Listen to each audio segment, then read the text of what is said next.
Olá, pessoas! Aqui é Tupá Guerra, historiadora e demonóloga, e hoje a gente vai falar de um negócio muito interessante. Por que será que meninos vestem azul e meninas vestem rosa? Foi sempre assim? Sabe que eu já repeti várias vezes. Não, foi mais ou menos nos anos 50 que isso mudou. Antigamente era o oposto, meninos vestiam rosa e meninas vestiam azul. Eu usei esse exemplo em sala de aula várias vezes. Só que aí eu fui dar mais uma olhada e eu fui entrando e eu fui buscando e escavando e procurando, e é bem mais complicado do que isso. Mas é também muito mais interessante. Basicamente, para falar se meninos vestem azul e meninas vestem rosa, a gente vai ter que falar de gênero e infância. E daí depois a gente fala de cor, aí depois a gente junta tudo, e daí a gente chega à conclusão de por que diabos a nossa sociedade eventualmente chegou à conclusão que tem uma cor de menino e uma cor de menina. Por que cor tem gênero, sendo que cor não necessariamente tem gênero? Respira fundo e vem comigo, a viagem é longa.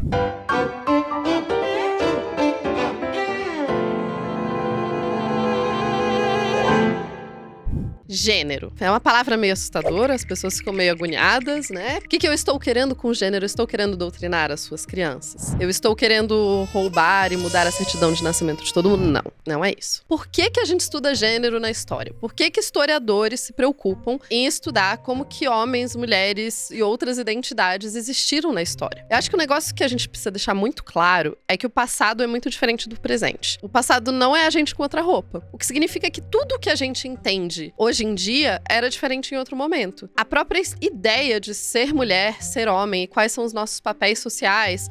Mulheres são mais voltadas para o cuidado porque elas engravidam. Será que sempre foi assim? Será que esses conceitos sempre existiram? E é justamente pra gente não naturalizar as coisas, pra gente não achar que o passado é só a gente com outra roupa, que a gente estuda gênero. Aí agora, nesse momento, meus colegas que estudam gênero estão todos bravos comigo. Por favor, não fiquem bravos comigo. Respira fundo. Isso, deu tudo certo, né? Claro que é mais complicado que isso. Claro que gênero vai muito mais a fundo do que só pensar se é homem ou se é mulher, se é azul ou rosa, como que é isso. Mas pro que a gente tá pesquisando hoje, vamos ficar no básico. A gente estuda gênero porque a gente precisa entender a sociedade a partir de várias perspectivas. E quanto mais a gente desnaturaliza o passado, mais fácil a gente consegue entender esse passado. Nossa, Tupá, já chegou com palavras enormes e coisas difíceis? É, mas não é. É porque o complexo assusta, mas o complexo é legal, gente. É tipo uma grande conspiração, porque tem várias teias e a gente vai puxando e mexendo e daí a gente vai descobrindo mais coisa. É isso aí. Então é por isso que a gente estuda gênero, porque a gente quer entender como que diferentes seres humanos existiram na história. Quer ver um exemplo muito interessante? Vocês devem ter ouvido falar da ideia de que, descobriram que existiam mulheres vikings que lutavam. Isso saiu na mídia um tempo atrás. Saiu realmente essa pesquisa. O problema é, por muito tempo, esqueletos eram meio que identificados pelas coisas que eles estavam juntas. E não só pelo tipo de osso. Então, assim, eu encontrei um túmulo e daí eu abri o túmulo, porque historiadores adoram abrir túmulos. A gente é um pouquinho esquisito. Arqueólogos estão juntos, tá, gente? Então, historiadores abriram os túmulos e daí olharam e falaram, tem espada, logo homem.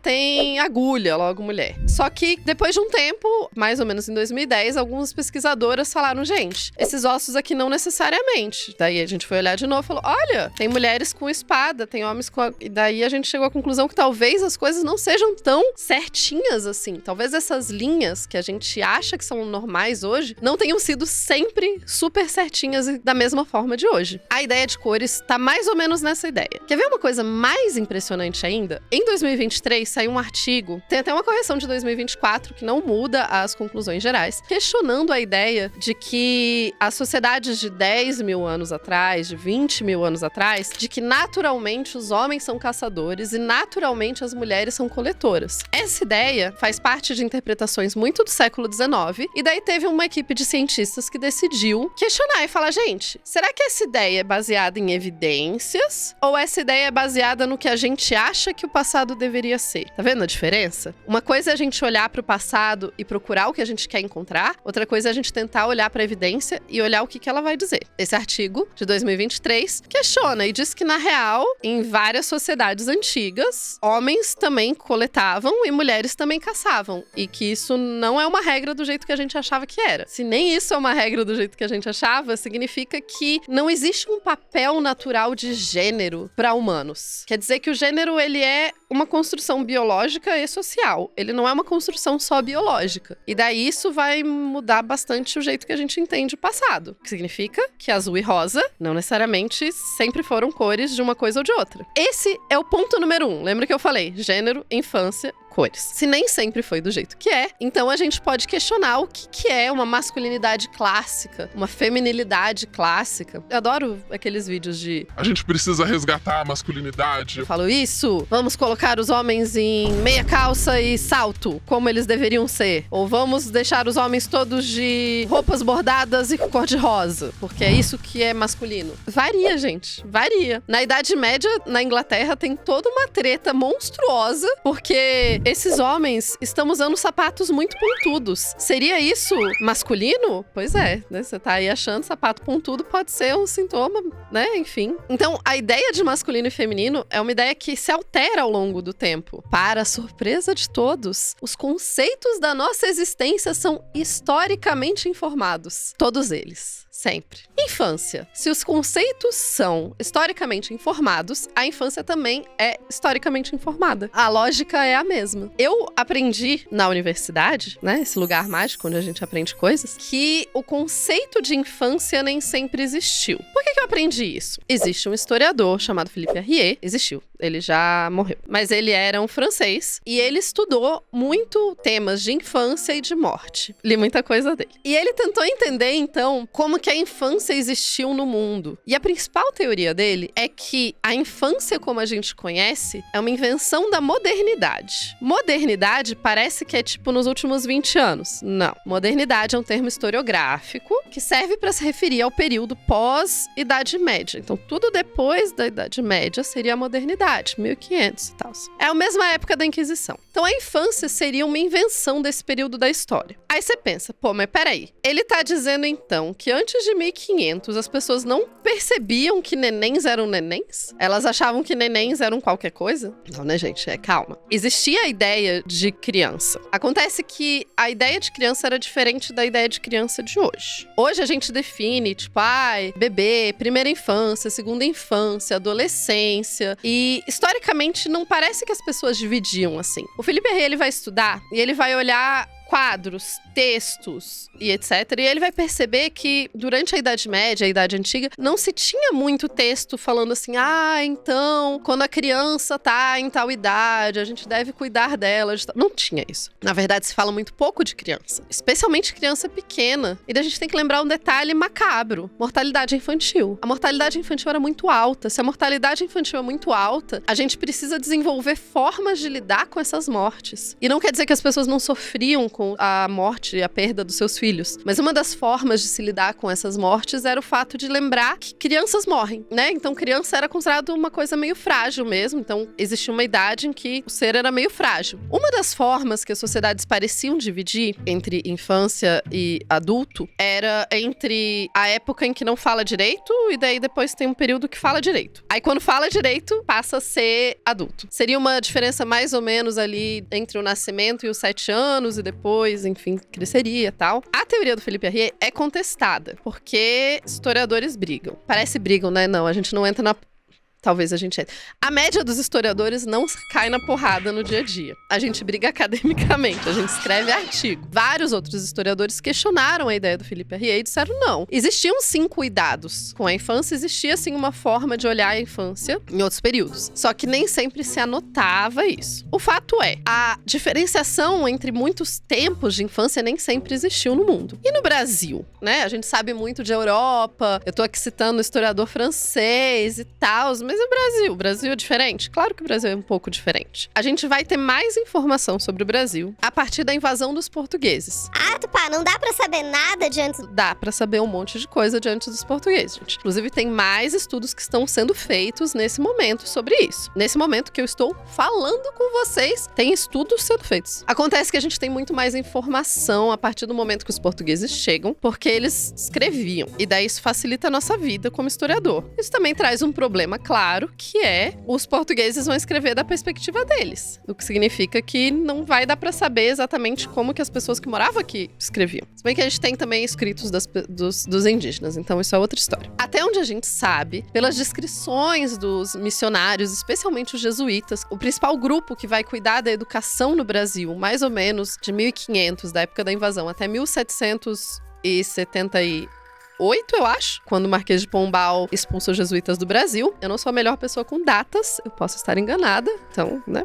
Na verdade, posso estar enganada de muita coisa, tá, gente? Mas assim, confia. Nesse período, os jesuítas vão ser o principal grupo que vai educar as crianças no Brasil. E eles vão escrever, muitas vezes, que há uma diferença marcante entre a forma em que indígenas criam as suas crianças e a forma em que portugueses criavam as suas crianças. A principal diferença que eles vão colocar é a ideia de castigos corporais. Eles vão dizer que os indígenas não dão tantos castigos corporais nas crianças, o que eu achei muito legal. Excelente notícia, especialmente essas crianças mais novas. Tanto em Portugal quanto aqui, a ideia é que uma criança mais ou menos até os 7 anos, ela precisava ficar perto dos pais. A partir desse momento, ela começava a ganhar a ideia de ser uma criança grande o suficiente para existir no mundo, digamos assim. E daí você vai ter escolas e você vai ter também a ideia de que essa criança já tá entendendo e tem a capacidade de entender as coisas, enfim. Existe recorte de gênero, recorte social, recorte de raça, recorte de muita coisa. Então, assim, a vida de uma criança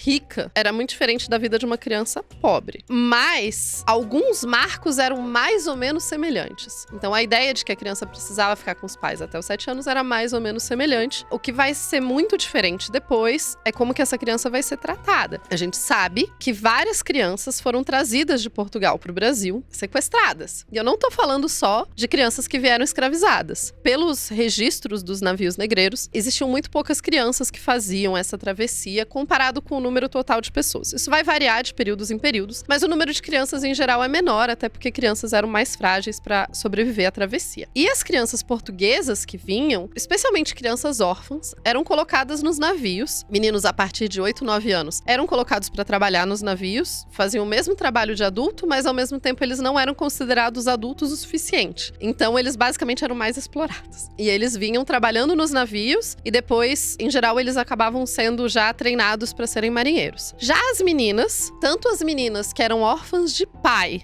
não precisava ser de pai e mãe, só de pai. Ou meninas que estavam em orfanatos, em geral. Essas meninas muitas vezes eram sequestradas das famílias, consideradas órfãs do rei e mandadas para o Brasil para casarem com homens aqui, porque era considerado que a gente precisava de mais mulheres brancas no Brasil. Então, você sequestrava crianças órfãs de Portugal e jogava elas no Brasil. Muito saudável, uma história muito amigável, né? A história do Brasil, em termos de população, é uma história muito difícil, né? Pesando o clima aqui. Mas, tudo isso que eu tô falando tem nada a ver com vestir azul ou rosa. Tem a ver com o fato de como que a gente cria crianças e como que a gente coloca o gênero nas crianças. Na história da humanidade, existe uma diferenciação de gênero na criação das crianças. Existe uma diferenciação de gênero em crianças que vão acompanhar mais o pai e vão aprender com o pai alguns trabalhos, e crianças que vão acompanhar a mãe e vão aprender mais com a mãe o trabalho. Isso não necessariamente está relacionado à biologia em todas as sociedades. Mas, se a gente pensar naquilo que eu falei de antes dos 7 anos, essas crianças estarem sendo criadas mais perto da mãe, e depois dos 7 anos elas vão sair mais pro mundo, então a partir dos 7 anos que você vai ter mais uma divisão de gênero na forma que se cria essas crianças, tudo isso vai se organizando pra gente começar a pensar, então, na forma em que a gente veste essas crianças. Que moda parece um negócio besta, mas o jeito que a gente se veste diz muito sobre como que a gente quer se apresentar pro mundo. E as sociedades, elas vão pensar, se existem diferenças de gênero, existem marcadores na roupa de que gênero você seria. E esses marcadores tendem a ser considerados muito importantes pelas sociedades. Eu não tô dizendo que eu acho eles muito importantes, tô dizendo que as sociedades, em geral, consideram eles importantes. Então, será que marcadores de gênero eram fundamentais na roupa de criança desde sempre? Ou será que marcadores de gênero foram coisas que foram aparecendo depois na roupa das crianças? Aí que a gente vai ter que mergulhar um pouquinho em história da roupa. Se eu falei que as crianças, até uma certa idade, elas não eram consideradas ainda muito... Eu acho que a diferença não é que não existia infância. Era mais ou menos miúdos, que por sinal é o termo em português que a gente encontra, especialmente em 1500, 1600, 1700, a palavra meúdos, inclusive, que eu acho engraçadíssimo, porque não é miúdos, é meúdos. Os meúdos, eles são essa coisa que não é muito gente ainda, é uma coisa que tem que ser cuidada e que não tem uma autonomia, embora tenha coisa horrível.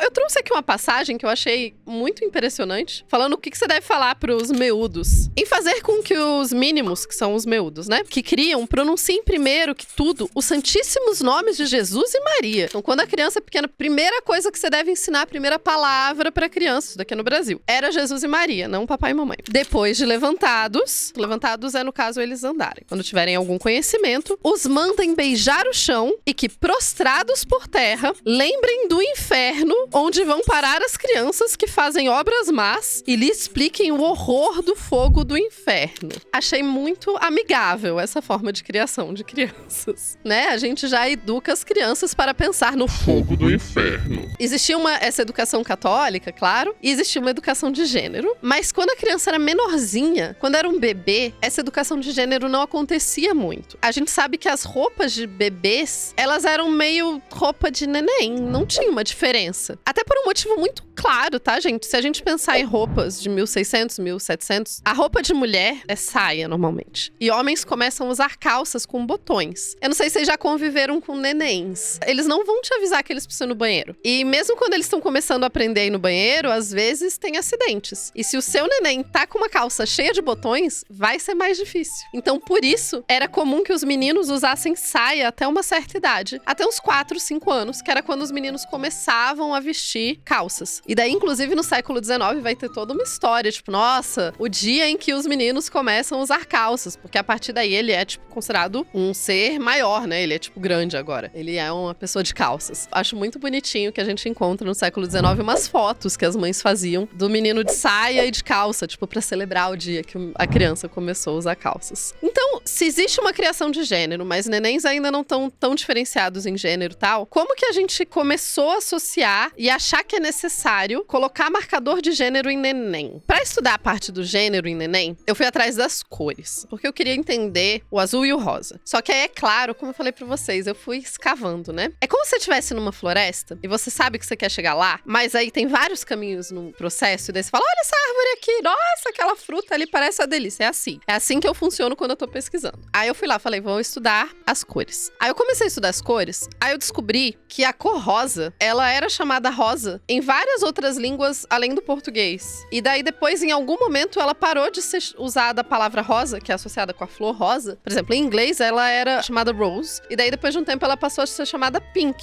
Tipo, em 1800, mais ou menos. Pink é um nome meio novo pra cor. E, na verdade, em outras línguas, por muito tempo, o rosa e o vermelho, eles não tinham uma diferenciação muito grande. Não é que as pessoas não vissem a diferença entre rosa e vermelho, mas é porque a forma que eles escolhiam dar o nome pras cores era um pouco diferente. O azul é uma cor mais consistente, em alguma medida. Ela é uma cor que durou mais tempo, assim, né? Pink, que é o nome de rosa em inglês, ele vem, na verdade, da ideia de, tipo, bordinhas recortadas. Tipo uma borda serrilhada. Por quê? A flor cravo tem bordinhas serrilhadas. E daí, eles começaram a chamar a flor cravo de pink. E daí, a flor cravo é rosa também. E daí, eles começaram a associar a cor ao nome pink. E daí, eventualmente, pink virou rosa. É um caos. Mas o fato é, até mais ou menos 1800, se você for ler textos mais antigos, você vai encontrar em inglês a palavra rose como rosa. Em português também, rosa. Em francês, rosé. Eu não falo francês muito bem. Eu leio francês, eu não falo francês. As cores existiam e não necessariamente as pessoas se relacionavam com elas. Então, qual a primeira vez que a gente encontra uma menção em texto escrito dizendo que nenéns, meninos vestem azul e meninas vestem rosa? Se você jogar isso no Google, como faziam os antigos, aparentemente, porque os jovens jogariam no TikTok, você vai ver, uma das primeiras menções é de 1856, de uma revista dos Estados Unidos, falando sobre o neném de Napoleão III. Quando o neném de Napoleão III nasceu, essa revista, que eu vou colar aqui, porque eu não lembro o nome da revista todo, Godey's Lady Book.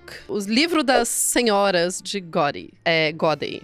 Enfim, essa revista foi uma revista que foi publicada nos Estados Unidos, acho que mais ou menos desde 1820 até o final de 1800. E nela é falado, nessa edição de 1856, que o neném do Napoleão III estava para nascer. E daí, para preparar o enxoval desse bebê, eles fizeram um enxoval todo em azul, mesmo não sabendo se o neném era menino ou menina. E lembrem-se, a gente tem pouco tempo que a gente consegue saber, antes do neném nascer, qual o gênero do neném. Então, eles prepararam um enxoval em azul. E na reportagem fala assim, eles prepararam o enxoval em azul, independente do gênero da criança, porque eles queriam que essa criança fosse protegida pela Virgem Maria. E o azul claro era uma cor associada à Virgem Maria. A despeito de, tradicionalmente, na França, a cor para bebês meninos ser azul claro e a cor para meninas ser rosa claro. Só que se você procurar em revistas do mesmo ano na Inglaterra, elas vão dizer outra coisa. Elas vão dizer que, na verdade, eles prepararam o enxoval em azul porque eles queriam que fosse um menino. E daí tem outras que vão dizer, não, na real eles prepararam 2 enxovais, um azul e um rosa, e daí ia ser dependendo do que nascesse. O fato é, se eles prepararam 2 enxovais, um enxoval, se era pra Virgem Maria, isso não é importante agora. O importante é que em todas essas fontes em inglês, tá falando, ó, é uma tradição francesa,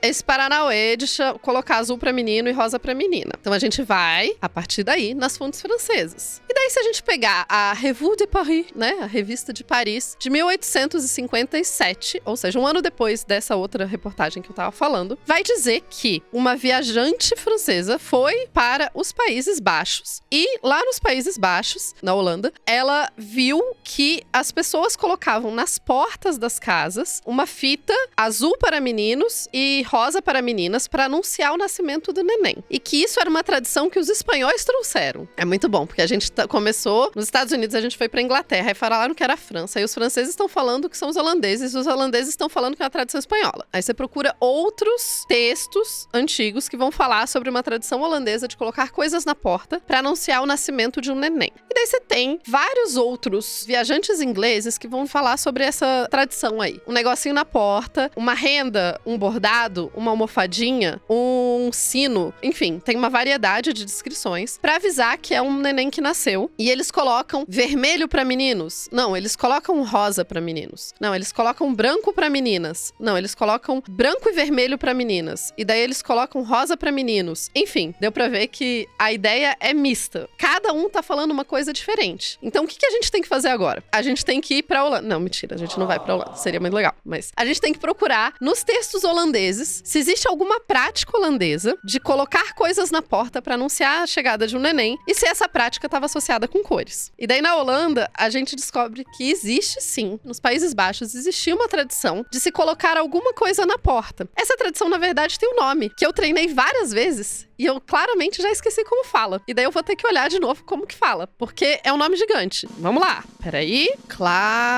Não, rapidão. Tá. Cranclopertier, ou algo do tipo. Cranclopertier.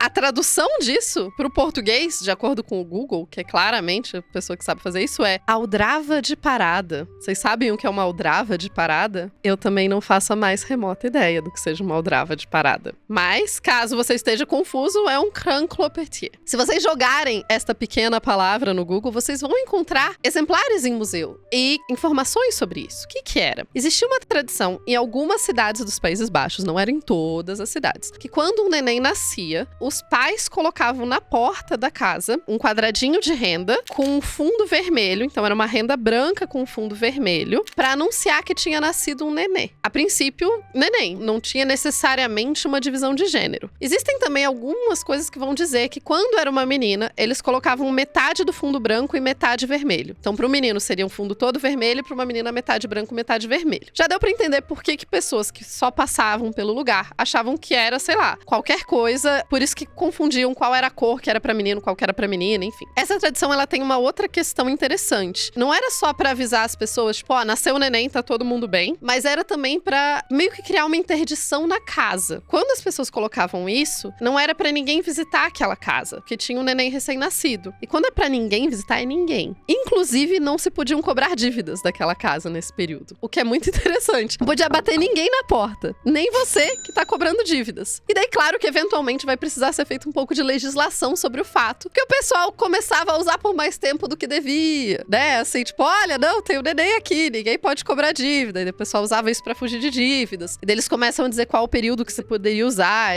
essa renda, enfim. O fato é que isso anunciava a chegada de um neném. As cores, elas não eram necessariamente pra menino ou pra menina. Era muito mais a ideia de anunciar. É tipo aquela ideia que é muito comum hoje em dia, do pessoal colocar na porta da maternidade um negocinho anunciando que o neném chegou. Era tipo isso. só que na porta de casa. É bom que diminui a fofoca, né? Assim, tipo, você não precisa bater na porta pra perguntar se o neném nasceu, se o neném não nasceu. A gente sabe que com o passar do tempo, mesmo na Holanda, essa tradição mudou um pouco e daí, eventualmente, passaram também a fazer almofadinhas bordadas. Em outros países também, na Inglaterra, às vezes as pessoas colocavam na porta um negocinho avisando, ó, nasceu um neném. E daí celebrar o nascimento é onde a gente começa a achar mais fios pra entender essa ideia de dividir entre azul e rosa e bebês. Lá em 1800, uma das formas que as pessoas tinham de anunciar que um neném nasceu era mandar um cartão pras pessoas. Então assim, nasceu o meu bebê. E daí eu mando um cartãozinho pras pessoas dizendo, olha, nasceu meu neném e é um menino ou é uma menina. E daí esses cartões costumavam ter uma codificação de cor. Então você mandava um cartão azul se era um menino e um cartão rosa se era uma menina. Ou então você mandava um cartão de outra cor com um lacinho, azul ou rosa. A cor, embora ela fosse usada como um código para anunciar o bebê, ela não era uma coisa que você colocava no seu bebê. Por que não colocava no bebê? Aí que a gente vai entrar. Lembra que eu falei? A roupa de neném, ela tinha que ser uma roupa prática. Além disso, a forma que as roupas eram lavadas, né? Não existiam máquinas de lavar roupa. Muitas vezes você fervia a roupa para lavar. Especialmente roupa de neném. Vai ter xixi, vai ter vômito, vai ter leite, vai ter terra, vai ter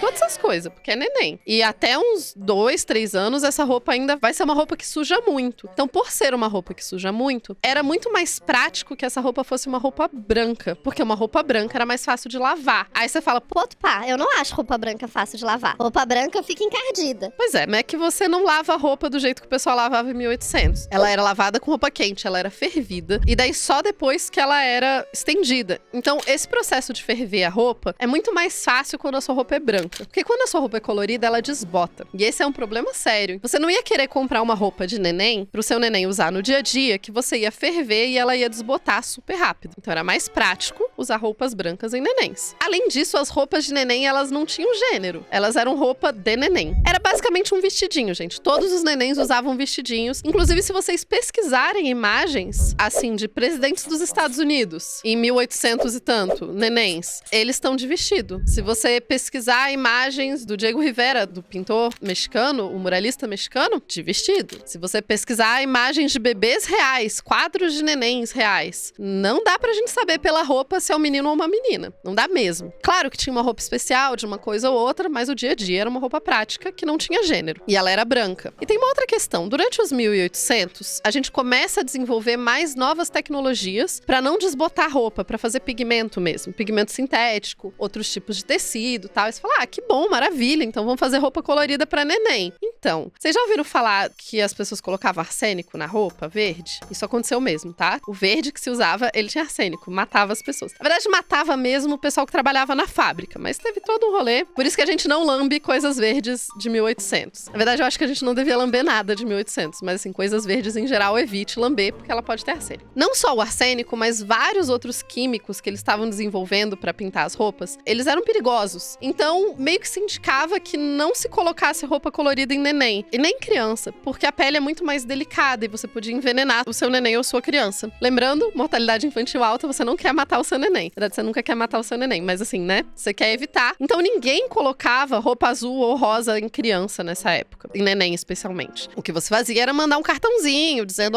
e tal, mas isso não era uma associação, assim. A cor não tinha um gênero. Essa questão de roupa é tão verdade que se você olhar as revistas de 1800 e pouco, elas vão dar dicas de como fazer roupas para as crianças e tal, e não vai ter essa diferenciação. E essa diferenciação não existe também no Brasil. Eu fui olhar uma revista chamada A Estação, que era uma revista publicada aqui no Brasil, e a edição de 1771 fala como fazer um enxoval para um neném. E não existe nenhuma menção à cor. Não fala, tipo, o enxoval tem que ser assim para um menino ou para uma menina. Até porque você vai fazer o enxoval antes do neném nascer. Você não tem como saber se o neném é menino ou menina. Então você vai fazer um enxoval branco. Ou alguma outra cor assim, mas em geral branco porque é mais fácil. Além disso, na edição de 1882, eu acho, 81, enfim, tem uma descrição completa de várias roupas de neném. E a maior parte delas é decorada com laços brancos e não com laços de cor. E mesmo quando a descrição vai para roupas de crianças um pouquinho maiores, 4, 5, 6 anos, que é quando as roupas começam a ter uma diferenciação de gênero, as cores elas são intercaladas. Então você tem, por exemplo, um vestido de menina azul claro, com lacinhos. A cor não era associada com uma coisa de tipo,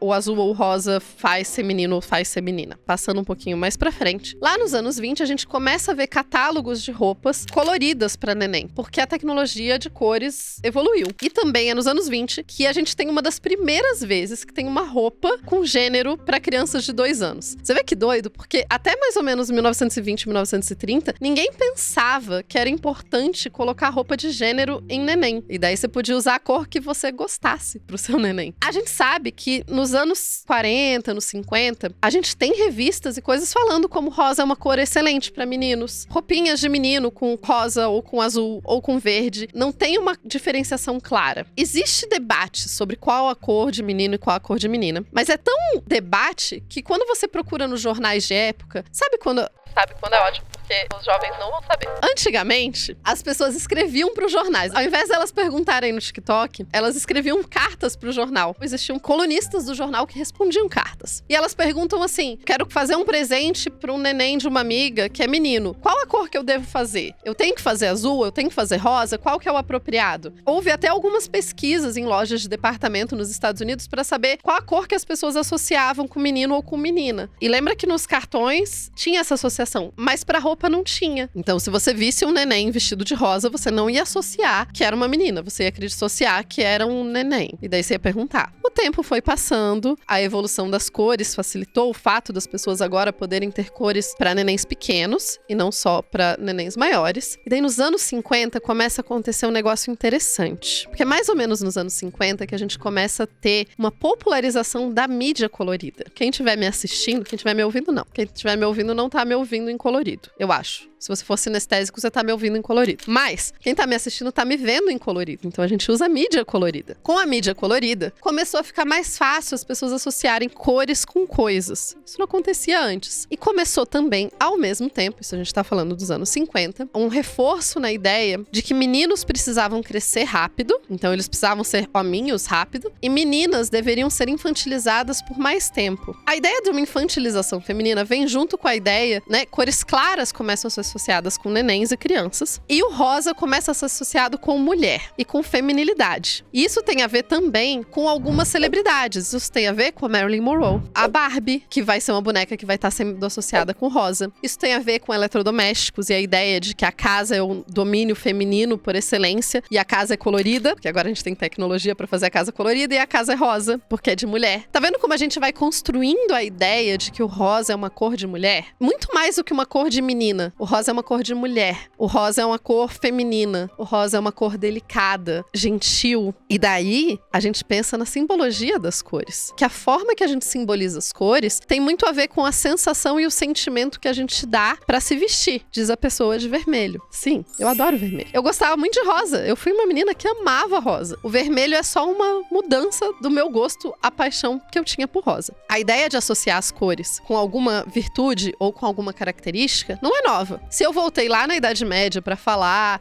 será que as pessoas vestiam meninos e meninas de cores diferentes? Como que isso funcionava? Neném se vestiam de branco, era muito mais fácil e tudo mais. A ideia da cor associada com alguma coisa já existia. Lembra que eu falei que o azul claro era associado com Virgem Maria? Pois é, o rosa era associado a Jesus, especialmente na França, ou se você olhar, muitas pinturas vão trazer essa simbologia de cores. O azul mais associado com Maria e o rosa mais associado com Jesus. O rosa e o vermelho sempre foram vistos como cores mais relacionadas ao sangue, ao fogo, uma cor que é considerada mais forte, uma cor de guerra, uma cor de paixão. O azul é considerado uma cor calma, mais racional. A gente usa isso até hoje, né? A maior parte das pessoas prefere pintar o seu quarto de azul do que de vermelho, porque o azul seria uma cor mais relaxante. A associação com homem ou mulher dessas duas cores vão depender de como que você pensa esses atributos para homem e mulher. Então vai depender da sociedade pensar como que homem e mulher existem e vai pensar em qual atributo que a cor tem. Mas é engraçado que o rosa e o azul, ou o vermelho e o azul, são normalmente pensados como cores opostas. Então, se você considera que homens são fortes, mais associados à guerra e etc., e meninas são mais calmas e delicadas, é provável que você ache que o vermelho ou o rosa é mais apropriado para meninos e o azul mais apropriado para meninas. Agora, se você considera que o azul é uma cor mais intelectual, uma cor mais de pensamento, e o rosa é uma cor mais de emoção, talvez você entenda que o azul é melhor para meninos, porque eles seriam mais intelectuais, e o rosa, uma cor mais de paixão, seria mais apropriado para meninas. Tá vendo como varia? Depende de como que a sociedade pensou aquele momento. Lá pelos anos 50, 60, a gente ainda não tem uma definição. Existe sim marketing, mas não existe uma coisa tão forte assim, do tipo, você vê um neném rosa, ele é necessariamente uma menina. E a ideia de que você não pode colocar rosa em menino porque algo vai acontecer com eles. E daí de onde veio essa ideia? Pois é, a gente chega nos anos 70. São os anos 70 que vão começar a consolidar mais essa ideia que a gente tem hoje. Porque são os anos 70 que a gente vai ter alguns psicólogos falando muito da ideia de que é fundamental reforçar o gênero nas crianças desde sempre. E daí isso vem um pouco também com pânico moral e a ideia de você, você não pode, se o menino usar rosa, ele vira gay. Que é uma ideia que alguns psicólogos vão trazer nos anos 70 e é uma ideia que ainda existe na sociedade, né? Ver como o medo, ele acontece de formas diferentes. É muito mais terrível você colocar um menino em rosa do que uma menina em azul. Porque uma menina em azul com lacinho, ninguém se preocupa. Agora, o rosa em menino, Deus que me livre, né? Tem essa associação, assim, muito forte. A gente tem até reportagens de psicólogos, estudiosos falando, não, esse menino aqui, ele foi exposto desde pequeno a coisas da mãe dele e coisas rosa, e por isso ele ficou afeminado, mas aí com 18 anos mandaram ele pro exército e tudo se corrigiu. São vários níveis de horror. Não faz nenhum sentido, gente. Não faz nenhum sentido essa associação. Mas é uma associação que vai se fortalecer nos anos 70. Lembra que eu falei, lá nos anos 50 a gente associa o rosa com a feminilidade. Então, quando a gente começa com essa ideia de que a gente precisa fortalecer o gênero numa criança, se essa criança não tem um gênero definido até os 3 anos, ela tá perdida ou tem algum problema, que é um absurdo. Essa ideia dos anos 70, ela vai se fortalecer. E daí a gente vai chegar num mundo no qual a gente vive, em que de repente tem políticos na TV falando que a gente precisa colocar meninas de rosa e meninos de azul, porque essa é a forma correta. Como se essa sempre tivesse sido a forma correta. Como se há milhares de anos atrás as crianças tivessem que se vestir dessas duas cores, senão elas iriam pro lado errado, como se existisse um lado errado pra ser gente. Enfim, é tudo muito doido. Mas é tudo tão doido que a gente chega no momento em que a gente tá, que existe esse negócio de festa de revelar o gênero do neném, chá revelação, devia chamar chá apocalipse, porque apocalipse é revelação. Seria muito melhor o nome. Aí você vai ter esses chás apocalípticos, e daí a gente vai usar o azul ou o rosa pra dizer se o neném é menino ou menina. O que na prática, então, a gente tá voltando à ideia do século XIX de cartões. E daí, com tudo isso que eu falei, uma das conclusões que a gente pode chegar é uma construção social complexa. A ideia de azul ou rosa pra menino ou pra menina é uma ideia que foi se construindo na nossa sociedade aos poucos, que tem vários fios pra gente puxar e encontrar, e é uma ideia que existe hoje, mas ela não foi sempre assim. E ela não vai ser sempre assim. Parece que ela não vai ser sempre assim. Porque a gente já tá começando a ver um movimento de mudar isso. A gente tem todo outro movimento das mães que só querem coisa bege pra criança. Isso é todo um outro rolê, entre brinquedos rosa, brinquedos coloridos, brinquedos bege, enfim. Mas o fato é, não existe gênero na cor. A cor não tem características em si. Somos nós, como sociedade, que pensamos o gênero ou a característica da cor. E a partir daí, a gente pensa o que combina, e daí a gente pensa o ideal de masculinidade, o ideal de feminilidade, e a gente combina com as características que a gente entende da cor, e daí a gente mistura tudo e chega à conclusão que meninos têm que vestir azul e meninas rosa, que é uma conclusão que faz zero sentido, e usa a cor que você quer, sei lá, qualquer cor que você quer. Pois bem, muito obrigada por terem ficado até aqui e passado um tempo comigo, ou seja, um tempo com a Tupá. Perdão, confundi o nome. Muito obrigada por viajarem no tempo comigo. Vocês ouviram ou assistiram uma Tupá no Tempo? Por favor, se inscrevam no canal, aperte o sininho aqui embaixo, se inscrevam na plataforma de podcast que vocês ouçam, avalie o podcast na plataforma que vocês ouçam, porque esse negócio ajuda o podcast. Todos os links e coisas estão por aqui, e qualquer coisa, falem comigo e a gente se encontra na próxima. Beijos.